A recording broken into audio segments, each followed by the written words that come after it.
Unang sports car ng Kathniel, inalok kay Boss Toyo ng 6.5 million pesos.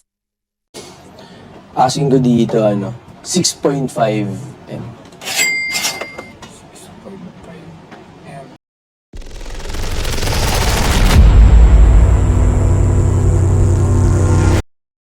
Isa sa mga unang sports car na may share umano sina Daniel Padilla at Catherine Bernardo ang inalok kay Boss Toyo.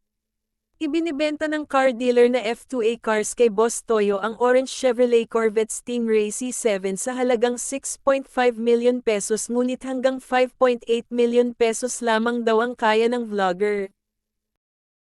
Ayon sa representative ng F2A Cars, sa kaibigan ibinenta ni Daniel ang naturang sasakyan at pagkatapos ay binili nila sa una. Ang reason umano ng aktor kaya binenta ang naturang sports car ay dahil gusto nitong magbawas ng mga mag-agarang sasakyan niya. May history ba yung kotse na yun? Tanong ni Boss Toyo sa representative ng F2A Cars. Isa sa mga pinakaunang sports car nila, Kathniel, parang share sila, anang representative. O, kaya binenta. Kumbaga memories, react naman ni Boss Toyo.